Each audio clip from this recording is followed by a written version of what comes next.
श्रीगुरुभ्यो नमः। हरिः ओम। श्रीमहागणाधिपतये नमः।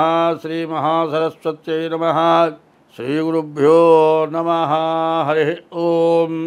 यत्कर्ता जगतां भर्ता संहर्ता महसां निधिः प्रणमामि तमादित्यं बहिరంతస్తమోపహం। జ్యోతిష్యం చెప్పాలి అంటే జ్యోతిష్యం ఎవరి వల్ల జరుగుతుంది అనేది తెలియాలి. యఃకర్త, కర్త అనేవాడు ఎవడు? జగతాం భర్త, జగతిని మొత్తాన్ని భరించేవాడు భర్త, జగతిని మొత్తాన్ని పోషిస్తున్నాడు.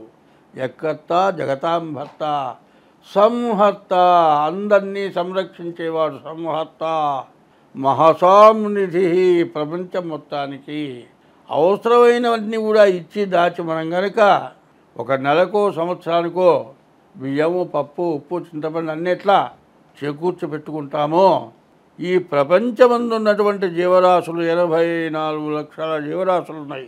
వీటన్నిటికీ తగిన ఆహారాన్ని ఇచ్చేటువంటి వాడు యఃకర్త జగతాం భర్త సంహర్త మహసాం నిధి, నిధి లాంటి వాడు.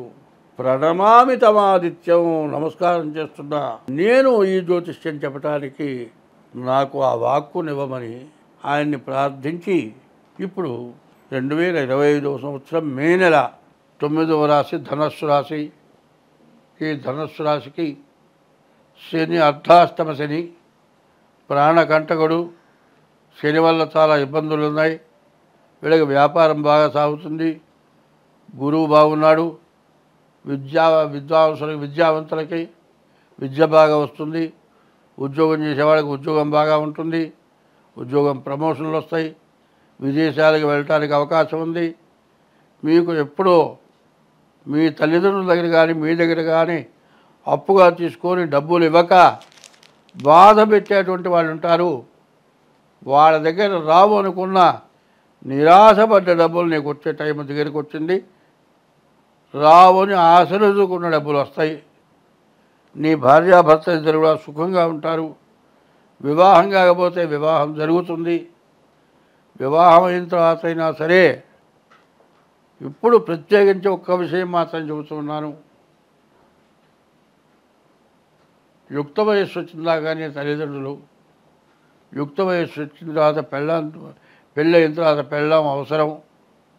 ఈ పెళ్ళాన్ని జాగ్రత్తగా చూసుకోవాలి. ఏమాత్రం మాట భేదం వచ్చినా తల్లిదండ్రి కంటే ఎక్కువ వాళ్ళ అత్తమామలు, ఇటు తల్లిదండ్రులని అత్తమామల్ని ఇటు భార్యని జాగ్రత్తగా చూసుకోవాలి. మీరు కాదు, మీ తల్లిదండ్రులు ఆమె తల్లిదండ్రులు బండికి చక్రాలు లాంటి వాళ్ళు. మీ భార్యాభర్తలు కలిసి ఉండాలి. మీ కాపరం సక్రమంగా ఉండాలి అంటే ఇటు నీ తల్లిదండ్రులు అటు నీ అత్తమామలు వాళ్ళు బాగుంటే, వాళ్ళ ప్రేమ నీ మీద ఉంటే నువ్వెంతైనా బాగుంటావు. అట్లా కాకుండా వాళ్ళ మీద ద్వేషం చూపించి వాళ్ళని ఇబ్బంది పెడితే నీ తల్లిదండ్రులు కానీ నీ అత్తమామలు కానీ ఇబ్బంది రావాలి అంటే మగవాడు భార్యను సరిగ్గా చూడకపోవటం, ఆడది భర్తతో సరిగ్గా ఉండకపోవటం వల్లే ఈ సమస్యలు వస్తాయి. ఈ సమస్యల నుంచి బయటపడాలంటే నీ అత్తమామలు నీ తల్లిదండ్రులు నీ బండికి 2 చక్రాల కింద లెక్క. బండి సక్రమంగా దొరలాలంటే చక్రాలు కావాలి.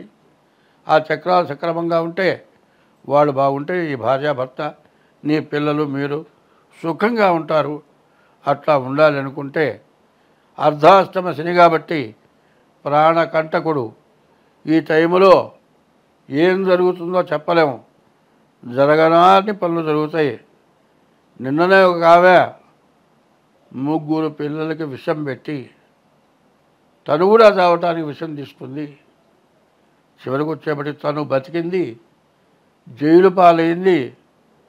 రేపు ఉరిశిక్ష పడటానికి కూడా తప్పదు అనుకుంటున్నాను. భర్తకు దూరమైంది, కన్నపిల్లలను లేకుండా చేసుకుంది, తన చావు తను తెచ్చుకుంది. ఇది మనిషి చేసే పనేనా? ఆఖరి జంతువులు పక్షులు తను కన్న పిల్లలకి ఆహారం పెట్టి ఏ జీవరాశి కూడా తన పిల్లలకి ద్రోహం లేకుండా జాగ్రత్తగా ఉండేట్టుగా రెక్కలు వచ్చేంతవరకు పిల్లల్ని పెంచుకుంటున్నాయి. మానవ జన్మ ఎత్తి జ్ఞానం కలిగి భగవంతుడు జన్మతోటే జ్ఞానాన్ని ఇచ్చిన మనిషి గర్భవాసాన కష్టపడి 9 నెలలు మోసి కని పెంచి 10 సంవత్సరాలని వాళ్ళని ఆహారం పెట్టి పోషించి 3 పిల్లల్ని చంపి జైలు పాలైనారు. ఇట్లాంటి ప్రమాదకరమైన టైములు అష్టమశనంలో అర్ధాష్టమశనంలో ఇట్లాంటివి వస్తాయి. తర్వాత ఎంత చింతబడ్డా చేసిన పాపానికి అనుభవించక తప్పదు. కాబట్టి ఇట్లాంటిది జరుగుతుందా అనేది కాదు, ఇట్లాంటిది జరుగుతుందేమో అని ముందు జాగ్రత్త పడటం మంచిది. మనస్సు ఎటువంటిదంటే ఆ మనస్సు ప్రయాణం అన్నిటికంటే ముందెళ్ళేది ఏంటంటే మనస్సుట. అన్నిటికంటే ముందెళ్ళేది మనస్సు. ఈ మనస్సు ఇప్పుడేం చేస్తుందో తెలియదు. కొంతమంది ఆత్మహత్య సిద్ధపడతారు, ఒడ్డున పడతారు, బయటపడతారు. కొంతమంది తీసుకున్న విషంతో నిమిషాల మీద చచ్చిపోతారు. ఇవన్నీ జరగడానికి కారణం ఏంటంటే నీవు చేసుకున్న పాపమే నీకు కారణం. ఈ రాశి వాళ్ళకి 4 గ్రహాలు బాగున్నా కూడా అర్ధాష్టమ శని వల్ల చాలా సమస్యలు. 8 ఉన్న కుజుడు, 4 ఉన్న శని వల్ల చాలా కష్టాలు, భరాయించలేని కష్టాలు. బతకడం కంటే చావటం మంచిదని ప్రాణం తీసుకునే పరిస్థితులు కూడా రావడానికి అవకాశం ఉంది. కాబట్టి ఈ రాశి వాళ్ళు ముందుగా మీ జాతకం చూపించుకోండి. పెద్దవాళ్ళు, జ్ఞానం గల వాళ్ళు చెప్పిన మాట వినండి. జన్మ 84 లక్షల జీవరాశుల్లో చిట్ట చివరి జీవరాశి మనిషి. ఆ మనిషి ఇన్ని కష్టాలు అనుభవించి జ్ఞానం గల జన్మ ఎత్తిన తర్వాత అజ్ఞానమైన పనులు చూసుకోకుండా జ్ఞానం గల వాళ్ళు చెప్పిన మాట విని మీరు జాగ్రత్తగా జాతకం చూపించుకొని అందరూ మీరు సుఖంగా ఉంటే బాగుంటుంది. స్వస్తి. ప్రతి వాళ్ళకి కాలసర్ప దోషం, ప్రతి వాళ్ళకి కుజ దోషం. ఇది దేనికి వస్తుంది? జాతకం చూడగానే నీకు కాలసర్ప దోషం. ఎందుకు వచ్చిందయా? పావును చంపితే వచ్చింది కాలసర్ప దోషం. ఎవరిని చంపినా కాలసర్ప దోషం రావట్లే, పావును చంపితే కాలసర్ప దోషం ఉంది. మరి ఇట్లాంటివి చేయటం వల్ల పావుని చంపితే 7 జన్మాలు, 7 14 జన్మాలు కాలసర్ప దోషం వస్తుంది. అందువల్ల ఈ దోషాల నుంచి బయటపడాలి, అందరం మంచిగా బతకాలి. హిట్లరు ప్రపంచాన్ని గెలవాలని యుద్ధం చేసి చివరికి శవాన్ని తీసుకెళ్లే రోజు ఆ చేతులు బయట పెట్టుకున్నట్ట. క్రిస్టియన్స్ బాక్సులా కాబట్టి బాక్సులో పెట్టి పైన మూసేస్తారు. 2 చేతులు ఇట్లా జాపాడు. వాడికి ఏమీ లేదు, అన్నీ ఉన్నాయి.